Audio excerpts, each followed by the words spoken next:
வணக்கம்.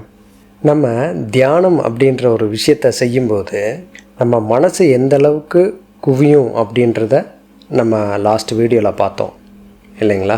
அதில் ஆட்டம் அப்படின்ற சைஸுக்கு நம்ம மனசை குவிக்கணும், அதாவது சின்னதாக்கணும். அதுக்கு கான்சன்ட்ரேஷன் நம்ம யூஸ் பண்ணுறோம்.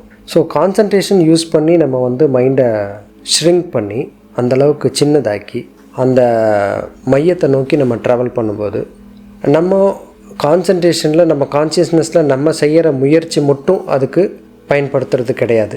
ஒரு ஸ்டேஜ் வரைக்கும் நம்மளோட முயற்சியை பயன்படுத்துவோம். ஆனால் அந்த அட்டாமிக் எனர்ஜி அப்படின்ற ஒரு விஷயம் நம்மளுக்கு கோஆப்ரேட் பண்ணும். ஒரு ஸ்டேஜ் வரைக்கும் தான் நீங்கள் முயற்சி போடுவீங்க. இதுக்கு ஃபார் எக்ஸாம்பிள் நான் சொல்லணுன்னா, இப்போது பொம்பரத்தை விட்டு பார்த்துருக்கீங்களா? நீங்கள் பொம்பரத்தை விட்டு பார்த்தீங்கன்னா பொம்பரம் நல்லா சுற்றும்போது ஒரு நூல் எடுத்துகிட்டு பொம்பரத்தோட மேல் சர்ஃபேஸில், அதாவது பொம்பரத்துக்கு மேலே நீங்கள் நூலை வச்சிங்கன்னா அது தள்ளிவிடும். அதே நூலை பொம்பரத்தோட ஆணி பகுதியில் நீங்கள் வச்சிங்கன்னா அந்த கிரவுண்டில் டச் ஆகிற அந்த பகுதியில் வச்சிங்கன்னா அந்த நூலை அப்படி இழுத்துரும். அப்போ வெளியில் தள்ளி விடுற அதாவது மேலே தள்ளி விடுற அதே எனர்ஜி அந்த ஆணி பகுதியில் இழுக்குது இல்லையா? ஒரு ஆட்டமில் விரிவடைஞ்சிட்டே போயிட்டுருக்கிற ஒரு எனர்ஜி எலக்ட்ரான்ஸ் அப்படின்னு சொல்லுவோம். இந்த எலக்ட்ரான்ஸோட எனர்ஜி வெளியில் தள்ளி விட்டுக்கிட்டே இருக்கும். அதே சமயத்தில் புரோட்டான் அப்படின்ற எனர்ஜி எல்லாத்தையும் உள்ளே இழுத்துக்கிட்டே இருக்கும். ஸோ இந்த பாசிட்டிவ்லி சார்ஜ்டு பார்ட்டிகிள்ஸ் இருக்கிறதுனால தான் எல்லாம் இழுக்குது உள்ளே. அப்போது அந்த மையத்தில் அந்த நூல் இழுக்கிறதுக்கு காரணம் அது புரோட்டான் எனர்ஜியோட ஃபீல்டுக்கு வர்றதுனால தான். அப்போ புரோட்டான் எனர்ஜி அந்த இடத்துல அதிகமாக வெளிப்படுறதுனால அந்த நூல் இழுத்துருது. அதே மாதிரி தான் நம்ம தியானத்தில் நம்ம கான்சன்ட்ரேஷனில் நம்ம நெத்தி பொட்டில் தியானம் பண்ணிக்கிட்டே இருக்கும்போது ஒரு ஸ்டேஜ் வரைக்கும் உங்களோட முயற்சியில் நீங்கள் பண்ணிகிட்ருப்பீங்க. ஆனால் ஒரு ஸ்டேஜுக்கு அப்புறம் அந்த ஆட்டமில் இருக்கிற அந்த புரோட்டான் எனர்ஜியே உங்களை உள்ளே இழுத்துரும். ஸோ அந்த எனர்ஜியில் இழுக்கப்பட்டு நீங்கள் உள்ளே போகும்போது அது தியானமாக மாறும். அது வரைக்கும் நீங்கள் செய்கிறது கான்சன்ட்ரேஷன். அதுக்கு பேர் தாரணை அப்படின்னு சொல்லுவாங்க. அதே நம்ம கான்ஷியஸ்னஸ்ஸு அந்த அட்டாமிக் எனர்ஜியோட சக்தியில் இழுக்கப்பட்டு உள்ளே போயிடுச்சுன்னா அதை தியானம் அப்படின்னு சொல்கிறோம். அந்த தியானத்திலேருந்து வெளியில் வர்றது ஈஸி தான். ஏன்னா அங்கேருந்து எனர்ஜி விரிவடைஞ்சிக்கிட்டே இருக்கும். எனர்ஜி விரிவடையும் போது மறுபடியும் எலக்ட்ரான் லேயருக்கு வரும் நம்ம மைண்டு. அப்போது அதுக்கும் உள்ளே போகும்போது நம்ம நியூட்ரான் ஃபீல்டுக்கு போகிறோம். அங்கே தான் சமாதி அப்படின்ற ஒரு விஷயம் நடக்குது. அப்போ சமாதின்ற ஒரு விஷயம் நடக்கிறதுக்கு காரணமாக இருக்கிறது அந்த நியூட்ரல் ஸ்டேட்டு தான். இப்போது நம்ம லாஸ்ட் டைம் ஓம் அப்படின்ற மந்திரத்தை பற்றி சொல்லும்போது இந்த விஷயத்தையெல்லாம் சொல்லிகிட்டு இருந்தோம் இல்லையா? இந்த ஓம் அப்படின்ற மந்திரம் இங்கே எப்படி பயன்படுது அப்படின்னா, நம்ம காந்த களத்தில் ஒரு அதிர்வை உண்டாக்குறோம். அந்த அதிர்வை ஒரு மையத்தை நோக்கி அழுத்தம் பெற வைக்கிறோம். அந்த அழுத்தம் தான் இந்த நெத்தி பொட்டு. அப்படி அழுத்தம் பெற வச்சு கான்சியஸ்னஸை ஒரு இடத்துல குவிக்கிறோம். அப்போ அது கான்சன்ட்ரேஷன் ஆகிடுது. அப்படி கான்சன்ட்ரேஷனுக்கு அப்புறம் அதை மறுபடியும் குவித்து அந்த அட்டாமிக் எனர்ஜிக்குள்ளே போயிட்டோம்னா, அந்த பாண்டிங்குள்ளே போயிட்டோம்னா, அந்த அட்டாமிக் பாண்டிங் அப்படின்றது எலக்ட்ரான்ஸில் ஏற்பட்டிருக்கும். அதுக்குள்ளே நம்ம போகும்போது அது புரோட்டான் லேயருக்கு போகும்.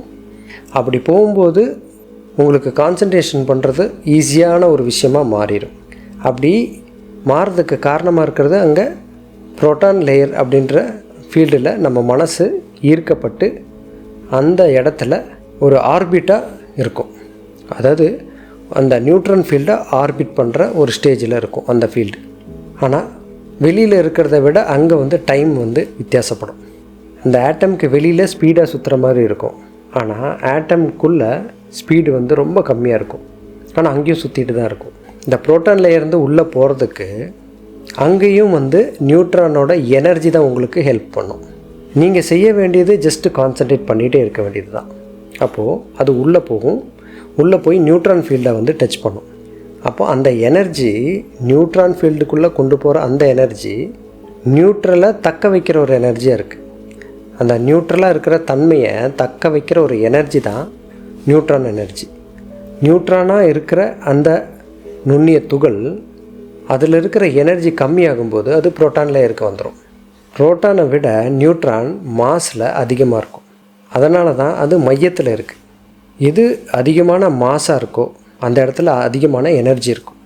அப்போது அதிகமாக எனர்ஜி இருக்கிற இடம் மையத்தை நோக்கி போகும்.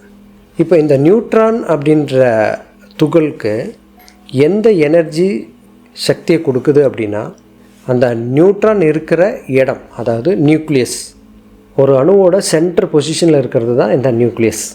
அந்த மையத்தில் இருக்கிற நியூக்ளியஸ்லேருந்து தான் எனர்ஜி வெளிப்பட்டுருக்கும். அதிலிருந்து தான் நியூட்ரான் அப்படின்ற துகள் உற்பத்தி ஆகுது. அந்த நியூட்ரான் நியூட்ரலாக இருக்கிறதுக்கு காரணமே அந்த நியூக்ளியஸில் இருக்கிற எனர்ஜி தான். அப்போது அந்த நியூக்ளியஸில் எனர்ஜி குவிஞ்சு இருக்கிறதுனால அது சக்தி மையம் அப்படின்னு சொல்லலாம்.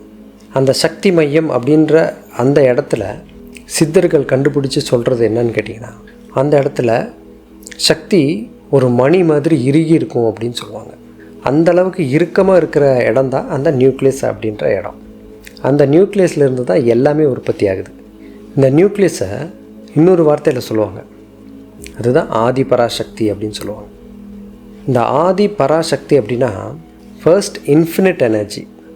அந்த நியூக்ளியஸில் இருக்கிற எனர்ஜி அதுதான் ஃபஸ்ட்டாகவும் அது இன்ஃபினிட்டாகவும் சுப்ரீம் எனர்ஜியாகவும் இருக்கிறதுனால அது ஆதி பராசக்தி அப்படின்னு சொல்கிறோம். அதுக்கப்புறம் எதுவுமே கிடையாது, அதுதான் ஃபஸ்ட்டு. அங்கேருந்து தான் நியூட்ரான், புரோட்டான், எலக்ட்ரான் அப்படின்ற துகள்கள் உற்பத்தி ஆகுது. அந்த துகள்கள் அலையாகவும் வெளிப்படும், துகளாகவும் வெளிப்படும். நம்ம இயற்கை என்னன்னு சொல்லுவோம்? மதர் நேச்சர் அப்படின்னு சொல்லுவோம். இந்த மதர் நேச்சர்னு ஏன் சொல்கிறோம்? ஏன் ஃபாதர் நேச்சர்னு சொல்லக்கூடாது? ஏன்னா நம்ம இயற்கையை ரொம்ப சாஃப்டாக எதிர்பார்க்குறோம். இயற்கை கொஞ்சம் ஹார்ஷாக ஆயிடுச்சுன்னா அதுதான் நேச்சுரல் கலாமிட்டிஸ் இல்லையா? அப்போ இயற்கையை நம்ம ஹார்ஷாக பார்க்குறதுக்கு விருப்பப்படலை. இயற்கையை நம்ம சாஃப்டாக தான் பார்க்குறதுக்கு நினைக்கிறோம். அப்போது சாஃப்டாக நினைக்கக்கூடிய விஷயம் இந்த இயற்கையில் நேச்சுரலாக இருக்குது. அந்த இருக்கிற விஷயம் நம்மளுக்கு நிறைய ஹெல்ப் பண்ணிகிட்ருக்கறனால தான் அதை நம்ம மதர் நேச்சர் அப்படின்னு சொல்கிறோம். அந்த மதர் நேச்சர் எங்கேருந்து ஸ்டார்ட் ஆகுது அப்படின்னா, ஒரு ஆட்டமோட நியூக்ளியஸ்லேருந்து தான் ஸ்டார்ட் ஆகுது. அந்த நியூக்ளியஸில் இருக்கிற எனர்ஜி துகளாகவும் அலையாகவும் வெளிப்படும் போது அதோட குணம் மதர் நேச்சராக இருக்குது. எல்லாத்தையும் காப்பாற்றுற தன்மையில் இருக்குது. அது ஒரு உயிரில் சர்வைவிங் ஸ்கில்ஸை கொடுக்குது. அதுதான் எல்லாத்தையும் காப்பாற்றுற ஒரு விஷயமா இருக்குது. அதாவது ஒரு குழந்தை தாயோட கருவறையில் வளர்ந்து குழந்தையாக பிறக்கிற வரைக்கும் அது தாயோட பராமரிப்பு மட்டும் இல்லை, அதுக்கு பின்னாடி இந்த எனர்ஜியும் இருக்குது. அதாவது குழந்தையோட உடல் உற்பத்தி ஆகிறதுக்கு தாயோட காந்த சக்தியும் தந்தையோட காந்த பதிவும் சேர்ந்து தான் அந்த குழந்தை உற்பத்தி ஆகுது. ஸோ இதை அந்த இன்டெலிஜென்ஸ், நேச்சுரலாக இருக்கிற இன்டெலிஜென்ஸ் அதை அப்சர்வ் பண்ணி அதை ஒரு உருவமாக மாற்றி எடுக்குது. அந்த இன்டெலிஜென்ட் அப்படின்ற ஒரு விஷயம் எதுன்னு கேட்டிங்கன்னா இந்த சக்தி தான். இந்த சக்தியிலேருந்து இன்டெலிஜென்ஸ் அப்படின்றது நேச்சுரலாக வெளிப்பட்டுகிட்டே இருக்கும். இது ஒரு அட்டாமிக் நியூக்ளியஸ்லேருந்து வெளிப்படுற எனர்ஜி. அந்த அட்டாமிக் நியூக்ளியஸில் இருக்கிற எனர்ஜி தாய்மை குணமாக இருக்கிறனால இந்த இயற்கையில் எல்லாமே பாசிட்டிவ்லி டெவலப் ஆகிற ஒரு விஷயமா இருக்குது. ஒரு ரோஜா செடி வச்சா அந்த செடி வைக்கும்போது நார்மலாக இருக்கும், ஆனால் வச்சு வளர்ந்து வரும்போது அதோட மெச்சூர்டு ஸ்டேஜில் அது ரோஜாவை வெளிப்படுத்துது இல்லையா? அது எந்த ஒரு விஷயமா இருந்தாலும் சரி அதை பாசிட்டிவாக எக்ஸ்ப்ரெஸ் பண்ணுது நேச்சர். அதாவது நம்ம அதை பாசிட்டிவாக உணர்கிறோம். நம்ம மனசுக்கு இதமாக இருக்குது இயற்கை அப்படின்றது. அப்போது அந்த இதமான தன்மையை கொடுக்குற அந்த இயற்கை எதனுடைய வெளிப்பாடாக இருக்குது? இந்த சக்தியினுடைய வெளிப்பாடாக இருக்குது. அப்போது நம்ம மனசுக்கு ஒரு ஆறுதலான தன்மையை கொடுக்கறது இந்த இயற்கையோட தன்மையாக இருக்குது. நம்ம உடம்புல பஞ்சபூதங்களும் இயங்கிட்டு இருக்கிறதுக்கு காரணம் இந்த எனர்ஜி தான். இந்த எனர்ஜி மிகவும் அற்புதமான ஒரு எனர்ஜி. இந்த ஆட்டமோட நியூக்ளியஸில் இருக்கிற இந்த எனர்ஜி நம்ம உடம்புல பஞ்சபூதத்தையும் இயக்கிட்டு இருக்கு, அதே சமயத்தில் 7 தாதுக்களையும் உற்பத்தி பண்ணுது.